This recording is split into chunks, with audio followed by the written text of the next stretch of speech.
The viewport as streaks of starlight blurred into solid beams, each one a road not taken, a life not lived. Her reflection stared back, a face of soft silver, eyes like liquid mercury, hair that drifted in the slight artificial gravity as if underwater. She touched the delicate bioluminescent markings along her temple, patterns that now pulsed a dull, mournful blue. On her lap, the datapad glowed. The final message from her latest match blinked with sterile finality. Genetic and cultural compatibility insufficient. Communication latency unsustainable. Wishing you optimal future pairings.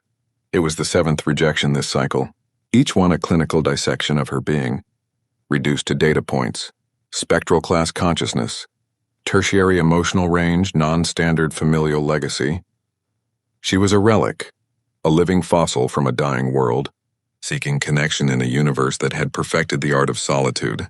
Her fingers trembled as she closed the message. Outside, the neon sprawl of the crossroads. Station materialized, a jagged jewel of metal and light floating in the silent dark. Somewhere in that chaotic mosaic was another name, another profile, another arranged meeting, another chance for her hope to quietly suffocate. A single warm droplet traced a path down her cheek. It glimmered with a faint internal light before falling, splashing onto the screen where it sizzled softly. On her world, tears were not just salt and water. They were a chemical elegy, a physical release of unmet emotional potential. They were supposed to be shared, their unique compound read and understood by a bonded partner. Hers had only ever been witnessed by the cold, recycled air of her solitary habitation unit. The pod docked with a shuddering clang. The doors hissed open, revealing the cacophony of the station's main concourse, a torrent of species, languages, and purpose. Lyra took a deep breath, the scent of alien spices, engine coolant, and mass bodies filling her senses. She stood, smoothing the iridescent fabric of her gown. One more time. She would try one more time. Before we continue, subscribe now so you don't miss more incredible stories like this one. Oh, and tell us in the comments where you are watching this video from. We always read every message. 5 years ago, the Valerian Exodus fleet had limped into Terran-aligned space. Lyra's people were refugees of a quiet apocalypse, not a war, but a great gentle fading, a galactic-scale quieting of their shared psychic resonance, a dwindling that made bonding, their species' fundamental need, nearly impossible. They were emotional corals bleaching in a darkening sea. Humanity, with its booming, messy, resilient heart, had offered sanctuary, and, in a well-meaning but clumsy gesture, integration programs. Among them was HFY Convergence, a cross-cultural matchmaking service. For humans, it was curiosity, outreach, sometimes a political statement. For Valerians like Lyra, it was a desperate, last-ditch effort to stave off a loneliness that was quite literally fatal. Her assigned HAB unit was in the arcade district of Crossroads Station, a sector where atmospheres and gravities overlapped in a dizzying patchwork. The walk home was a sensory gauntlet. A Borland merchant haggled over crystalline memory fragments. A group of human engineers, laughing loudly, moved through a cloud of hydraulic mist. Their laughter was like physical sunlight to Lyra, vibrant, uncomplicated, almost painful in its intensity. Her unit was cool, quiet, and softly lit to mimic her homeworld's twilight. The main room was sparse. A resting pool, a communication terminal, and a single living artifact. A luminous sprig, a fragile, glass-like plant that glowed with her emotional state. Currently, it emitted a pale, steady blue, resigned melancholy. The terminal chimed. A new convergence alert. Lyra's heart thrum, a low vibration in her chest, sped up. She approached, her reflection ghosting over the dark screen before the profile materialized. Name Otzer's Kalen Vance. Species Ka, human. Gender, male. Age with 30 standard cycles. Designation, R single parent. Primary caregiver to 1 human offspring, age 6. Occupation. Chief Engineer, Deep Space Salvage and Reclamation. Match parameters. Voluntary opt-in to Valerian Cultural Exchange.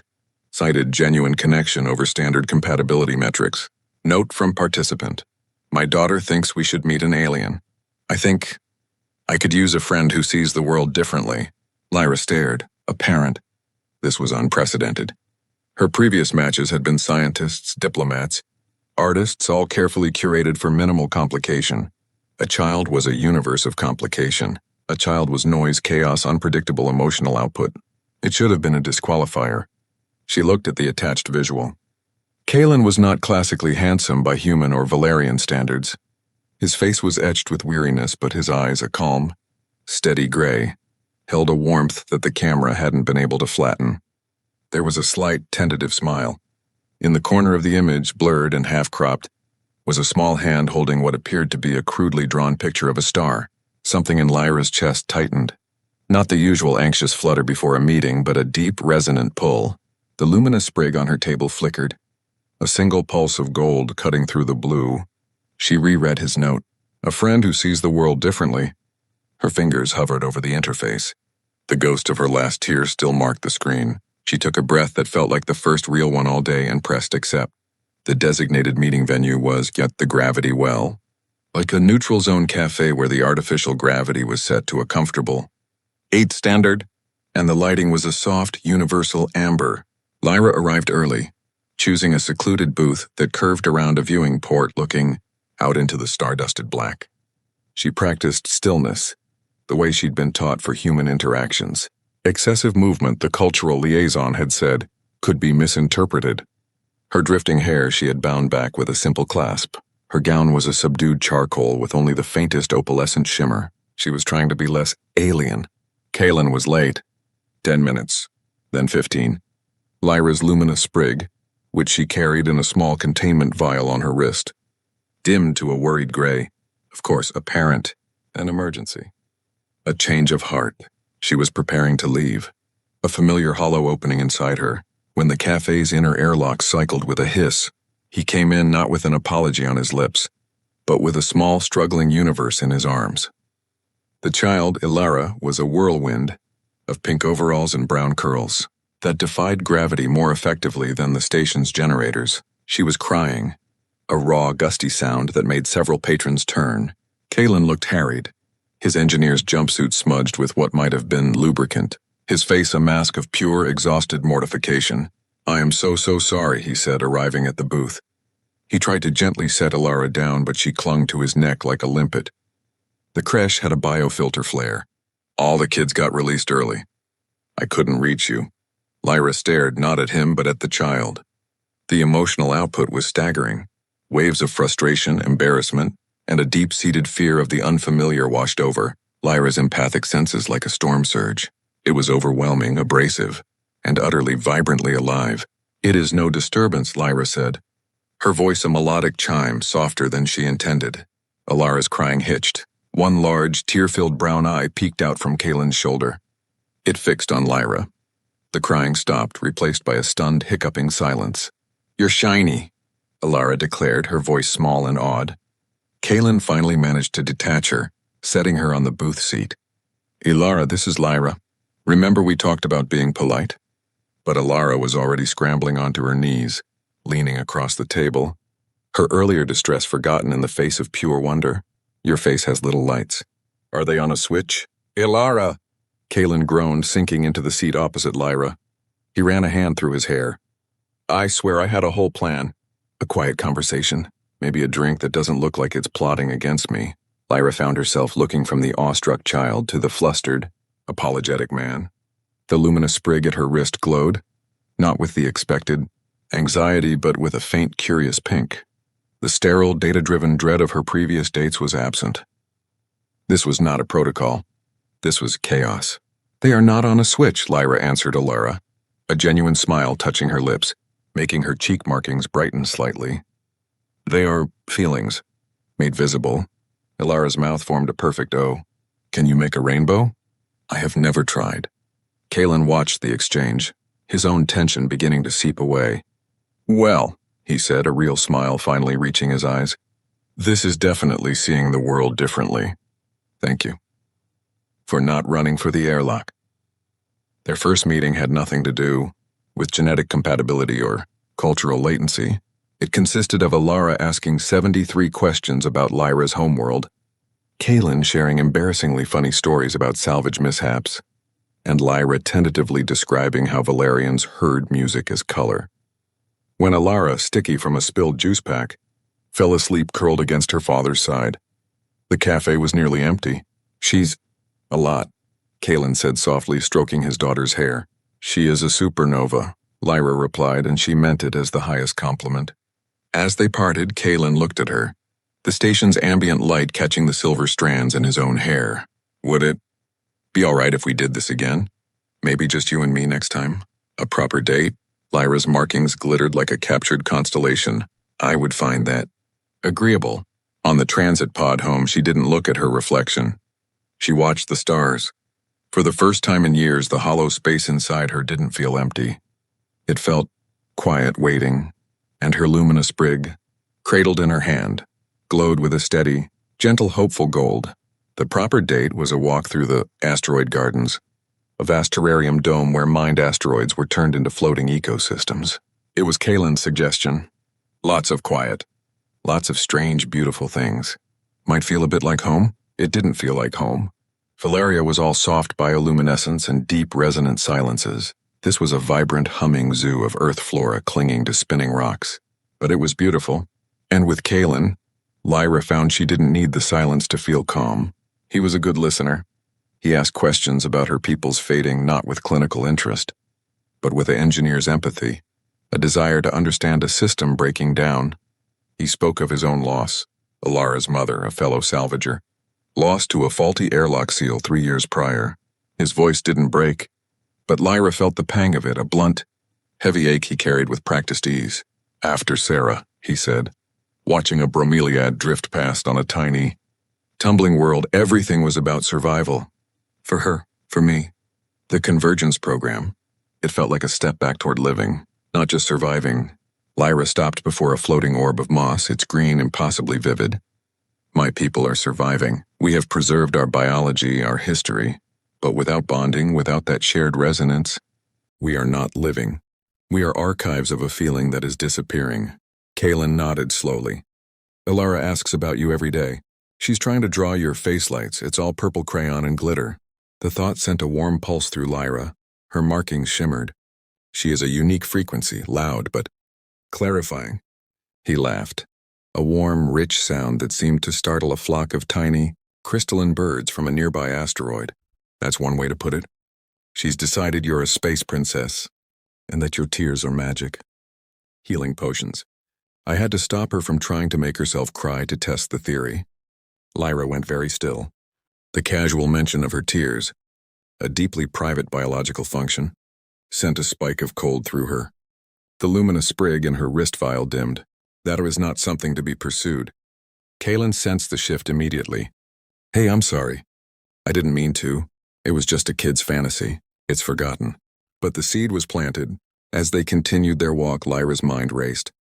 Human curiosity was boundless, often reckless. The compound of Valerian tears was not just emotional effluent. It was a concentrated cocktail of neurotransmitters, pheromones, and psionic markers.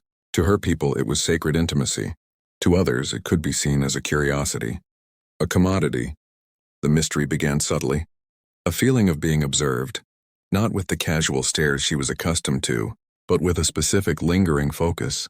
Returning to her hab unit one evening, she found the environmental log showed a brief, unauthorized access ping, a systems glitch, according to station security. Then, her personal terminal, which was keyed to her biosignature, exhibited a minute lag when she accessed her convergence file. It felt dusty, as if someone else had been sifting through its digital pages. She mentioned none of this to Kalen. Their connection was a fragile, new-grown thing, a green shoot in cracked soil. She didn't want to taint it with her paranoia. Their meetings became the anchor of her existence. Simple things, sharing a meal in his more spacious, messier engineer's quarters, filled with Alara's toys and half-built model ships, helping a fascinated Alara with her drawings, watching Kalen's hands scarred and capable, as he explained how a plasma torch worked. The emotional bond deepened in quiet moments. Lyra seeing Kalen gently calm Alara after a nightmare, his patience endless. Kalen witnessing Lyra's profound, silent grief as she accessed an archived memory song of her homeworld, her tears glowing as they fell, her whole being resonating with the loss he could feel in the air. He didn't speak, just sat with her, his presence a solid, warm wall against the void. One night, after putting Alara to bed, they sat on his couch, watching the station's external lights play across the viewport. You know, Kalen said quietly, his shoulder just touching hers.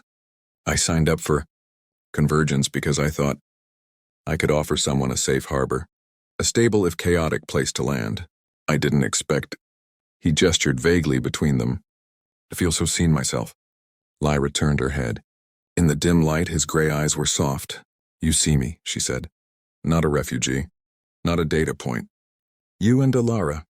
You create resonance. You make my world less quiet.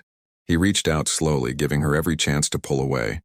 His calloused fingertips brushed the back of her hand, where the skin was smooth and cool. A spark, not electrical but emotional, passed between them. Her markings flared in a silent, brilliant symphony of gold and rose. His breath caught. What does that mean? He whispered, mesmerized by the light show on her skin. It means. Lyra began, her voice a hushed chime. But she never finished. A priority alert buzzed harshly on Kalen's engineering wristcom. He frowned, pulling away to read it. His face hardened. Containment breach in the core recycling sector. Level 3 hazard. I have to go. He was already on his feet, the moment shattered. I'm sorry, Lyra. Go, she said. Be safe. He paused at the door, looking back at her, illuminated by the emergency strobe of his comm. This isn't over, he promised, and then he was gone. Lyra sat in the sudden silence, the ghost of his touch still warm on her hand. She felt a chill that had nothing to do with the room's temperature. The sense of being watched was back, stronger than ever. She walked to the viewport, looking out at the industrial sprawl of the station's core. A section was pulsing with amber hazard lights. Kalen's sector. Her own terminal chimed, a message encrypted and source scrubbed. It contained no text, only a single high-resolution image. It was a microscopic analysis scan, a molecular breakdown.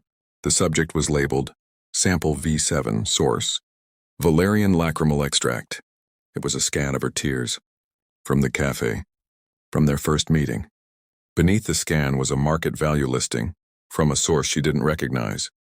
The figure was astronomical, and a single line of text flickered into existence before the message dissolved. A dying art is the most valuable of all. Panic, cold and sharp, lanced through Lyra. They hadn't just been observing her. They had harvested her. The spilled juice pack at the cafe. The mishap had been a ruse, a way to collect a sample from the table, contaminated with her tear. This wasn't random curiosity. This was targeted extraction. Her first instinct was to run to Kalen. But he was in an emergency lockdown. Her second was to contact station security. But the scrubbed message proved their systems were compromised. She was alone. The next 12 hours were a waking nightmare. She locked down her hab unit, but the feeling of violation was complete. Her sanctuary was polluted. She monitored news feeds about the containment breach, supposedly minor coolant leak, now resolved, too neat, a distraction. When Kalen finally returned, he looked exhausted, his jumpsuit stained with sweat and coolant. He came straight to her unit. The moment she opened the door, he saw her terror. Her markings were a frantic, pulsating violet. Lyra, what's wrong? Was it the breach? It was contained, we're safe. She showed him the saved image on her pad. His tired eyes scanned it, confusion turning to dawning horror, then to molten anger. Who did this? His voice was low, dangerous. I do not know. They have access. They have a value. She explained the connection to the first meeting. The spilled drink? Kalen's engineer mind pieced it together instantly. The convergence program. Your profile, it would flag your biological uniqueness. It's supposed to be confidential, but he slammed a fist against the wall, a dull thud in the quiet room. It's a black market pipeline.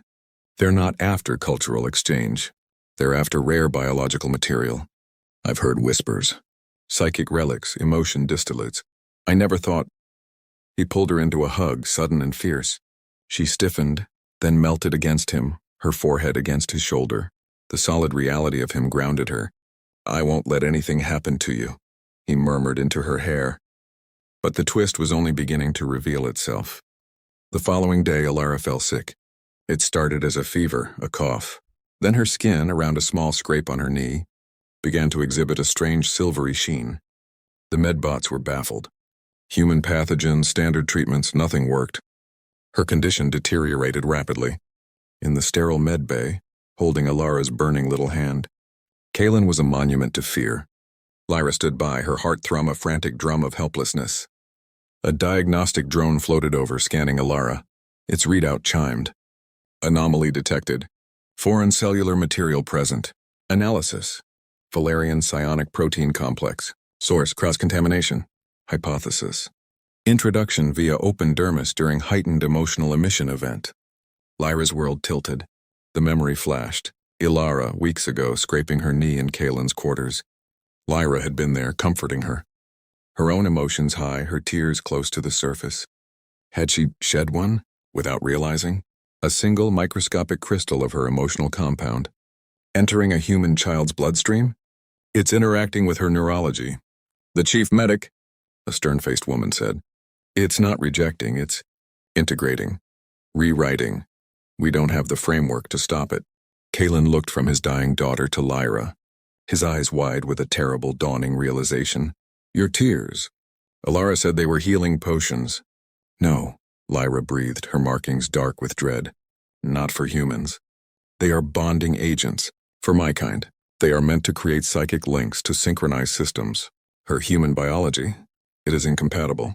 It is trying to bond to a consciousness that isn't structured for it.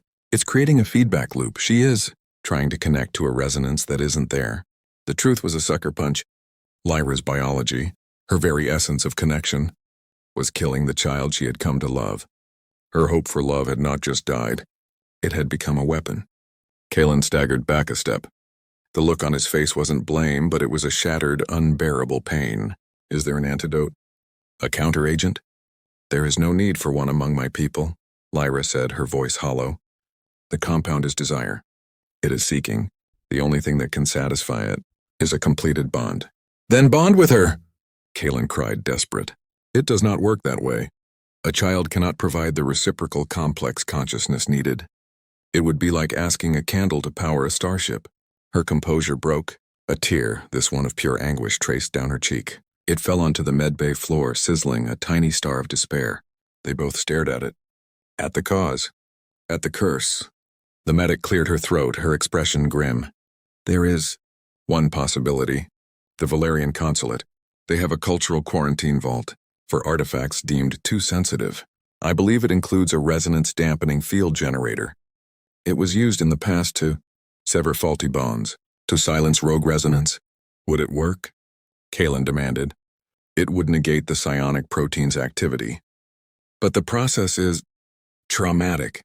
For the Valerian subject, it would require a donor of the original compound to enter the field and actively cancel the resonance. It would be like using your own nervous system to absorb a poison. What would it do to her? Kalen's eyes were locked on Lyra. The medic hesitated. The field works by inducing a total psychic negation. For a Valerian, it would be the equivalent of emotional deafness, a permanent severing from the capacity for deep bonding. It would cure the child. But it would fundamentally alter the donor. Lyra felt the words like physical blows. A permanent severing. She would be cut off from the very thing that defined her people, the thing she had been seeking all along. She would survive, but she would never be able to form a bond with Kalen, with anyone ever again. Her hope would not just die. It would be surgically removed. Kalen was shaking his head. No, there has to be another way. There is no time, the medic said. The child has 24 hours, maybe less. Lyra looked at Alara, so small in the white bed, her skin glowing with an alien deadly light. She looked at Kalen, his face ravaged by a choice no parent should ever face. The mystery was solved. The conflict was no longer about external threats or black market villains. It was here in this room. A cruel cosmic irony. Her love in its most raw biological form was the poison, and the only antidote was the annihilation of her ability to ever love again. She reached out and took Kalen's hand. Her markings were calm now, a deep resigned indigo. There is no choice, Lyra said, her voice crystalline and certain. Take me to the vault. The Valerian consulate was a serene, somber place on the station's upper diplomatic tier. The air was cooler, thinner, artificially tuned to mimic homeworld conditions. To Lyra, it now felt like a tomb. They were met by an elder Valerian, Niam, whose markings were faded, her movement slow with age and profound sadness. She understood the situation without needing many words. She led them deep into the consulate, to a vault door etched with ancient, swirling glyphs of severance and silence. The field was a tool of last resort, Neve's voice chimed softly. Used when a bond went mad turned parasitic. To use it on one who is whole, it is a tragedy. She looked at Lyra with infinite compassion. You would be giving up your birthright. Your future, for an alien child. She is not alien to me, Lyra said, glancing at Alara, cradled unconscious in Kalen's arms, wrapped in a thermal blanket. She is Starlight. Neem bowed her head and activated the door. The chamber beyond was small, circular, and utterly featureless. In the center was a raised dais. The walls hummed with a low, sub-audible frequency that made Lyra's teeth ache. This was the null space. Kalen laid Alara gently on the dais. He then turned to Lyra, taking both of her hands. His were trembling. Lyra, you can't. We'll find another way. I'll rip this station apart. Kalen. She squeezed his hand, stopping his torrent of words. Look at her. He looked at his daughter, her breathing shallow, the silver sheen creeping up her neck. A sob caught in his throat. You asked for a friend who saw the world differently, Lyra continued, her markings glowing with a soft, sad light. You showed me a world of noise and warmth and stubborn, beautiful survival. You and Alara. You did not just see me. You heard me. In all my quiet. You gave me a song. Let me do this. Let my final note be her lullaby. Tears streamed down Kalen's face unchecked. I love you, he choked out. The words were simple, human, devastating. I was going to tell you on a better day. Over a nice dinner. Not here, not like this. Her heart thrum stuttered. A human, I love you. It wasn't a psychic bond. It was a promise, a choice, a declaration into the void. It was the most beautiful thing she had ever heard. She reached up and touched his cheek, her cool fingers brushing away his tears. And I resonate with you, Kalen Vance. With every part of my being. Remember that. Not the silence that comes after, but the song that is now. She leaned forward and pressed her lips to his.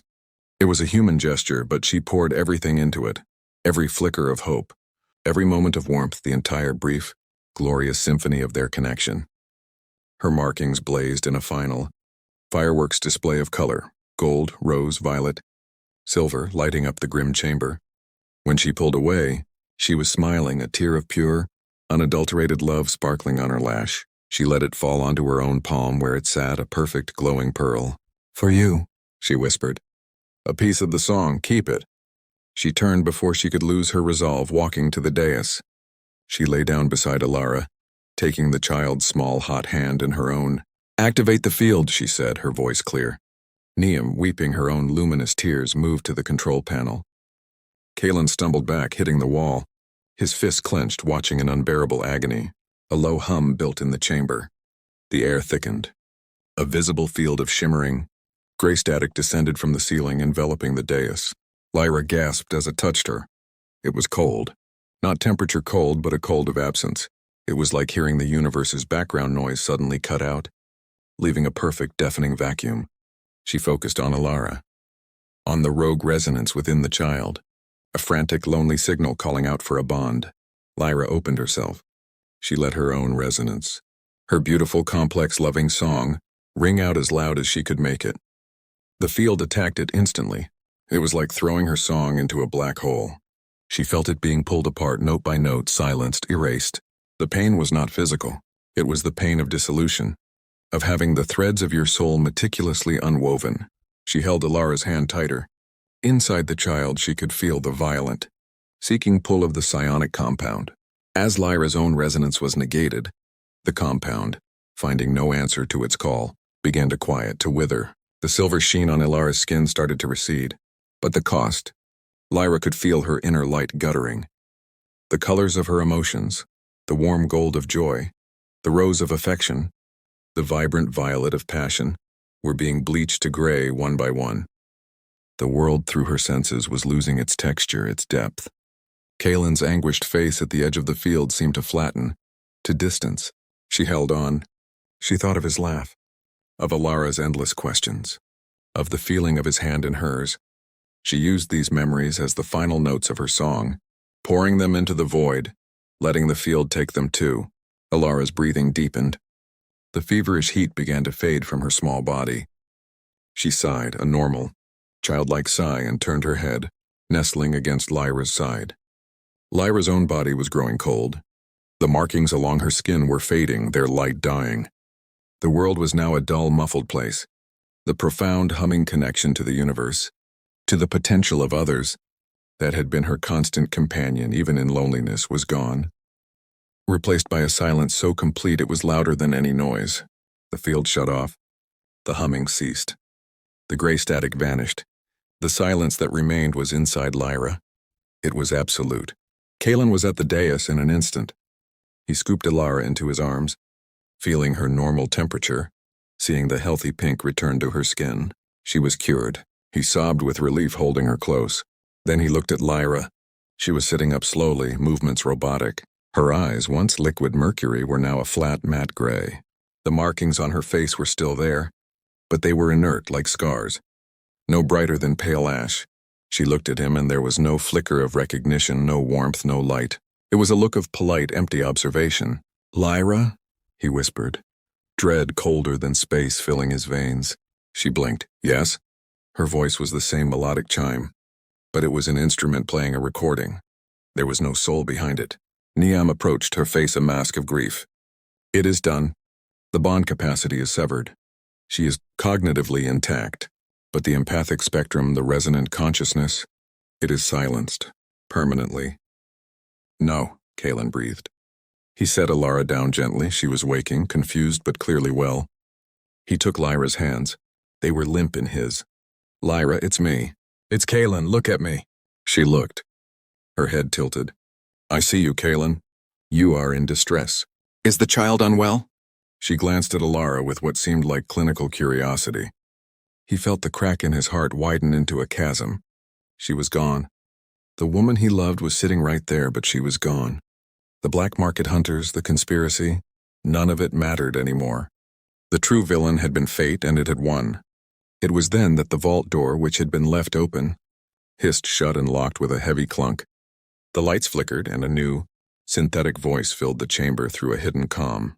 "Excellent. The dampening field's effect on a pure subject is fascinating to observe. Thank you for conducting the experiment."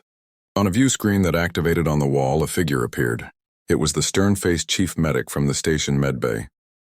Her expression was now one of cold, avaricious satisfaction. "Dr. Eris," Niam spat. "You betrayed your oath." "My oath is to progress," the woman Eris said. "Valerian resonance is the most complex emotional quantum state ever recorded. But studying refugees waiting for tears, inefficient. We needed to see what happened when the compound interacted with a novel consciousness, and what it would take to sever it. The data from this little tragedy is worth more than 100 black market samples." She had orchestrated it all. The containment breach to distract Kalen, the manipulation of the med-bay systems to guide them here. She'd used them as lab rats. "Now the final test," Eris continued. "The child is cured. The Valerian is nullified, but the original compound donor's physical sample remains. The one she gave you. Engineer Vance, the piece of the song. Hand it over and you may leave. The vault will unlock." Kalen's hand went to his pocket where the small, crystallized tear lay wrapped in a cloth. Lyra's last gift. The last piece of her soul. Lyra, hearing this, looked at him. Her empty gray eyes showed no understanding, no fear, no memory of the gift. She was a blank slate. Rage, white-hot and purifying, erupted in Kalen. They had taken everything from her. From him. They would not get this last piece. "Go to hell," he growled. "Then you will all suffocate when the vault's life support cycles out in 1 hour. Your choice."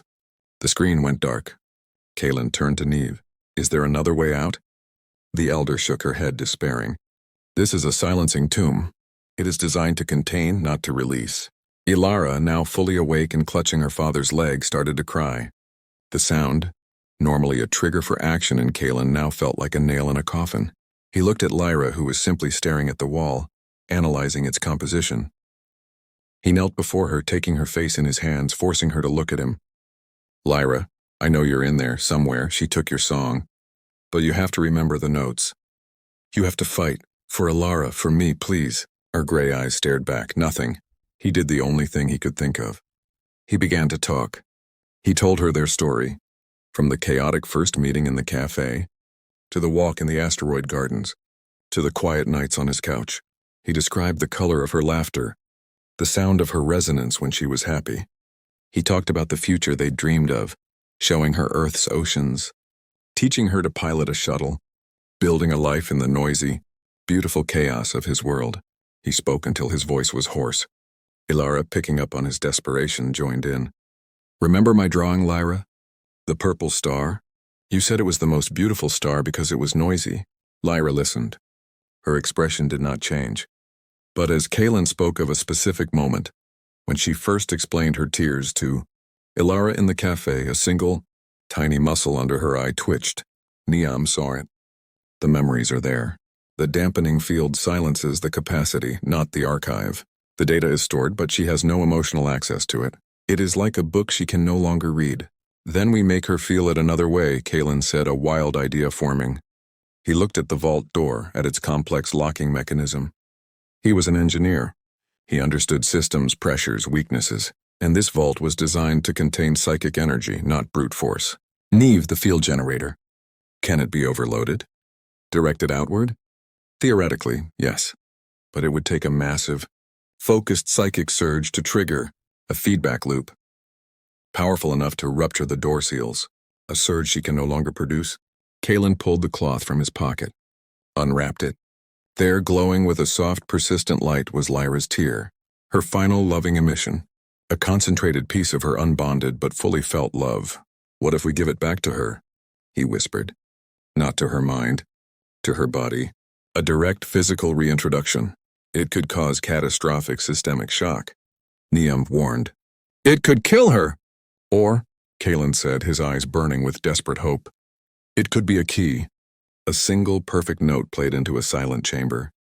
It might not restart the symphony, but it might cause an echo. One loud enough to break the door." He didn't wait for permission. He went to Lyra. "This is yours," he said softly. "You gave it to me with all your love. I'm giving it back." He pressed the crystalline tear against the faint, ash-gray marking on her temple, the origin point of her resonance. For a second, nothing happened. Then, the tear dissolved, sinking into her skin. Lyra's body went rigid. A tremor racked her. Her back arched. Her matte gray eyes flew wide open, and in their depths a single, brilliant spark of silver light ignited. Like a star being born in a dead galaxy, a sound came from her, not a chime, but a raw, resonant note. It was one note, the note of the love she had felt for him in that final moment. It was pure, undiluted, and powerful. It hit the still charged, sensitive walls of the silencing vault. The reaction was instantaneous. The dampening field generators, attuned to negate such energy, surged to counteract it. But this was not a diffuse resonance. It was a single piercing sonic spike. The field overloaded, trying to silence a note that was already a memory of silence. A feedback scream built in the chamber. The walls vibrated. The heavy vault door groaned. With a sound of shearing metal and shattering crystal, the locking mechanisms, strained to their limit by the conflicting energies, blew apart. The door slid open, jagged and smoking. Lyra collapsed, the single silver light in her eyes fading back to gray. But she was breathing.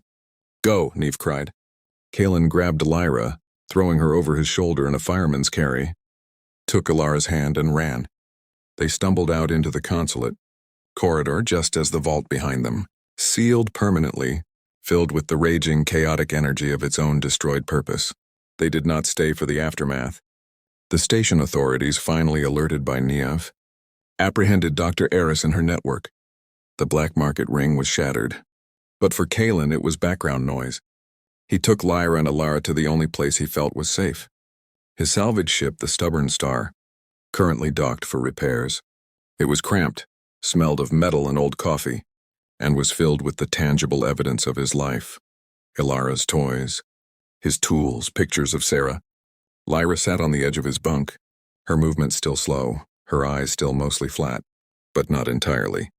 Occasionally, when Ilara would bring her a toy or Kaylin would touch her hand, that single tiny silver spark would flicker deep in her iris, like a distant star seen through fog. It would last only a second, then vanish.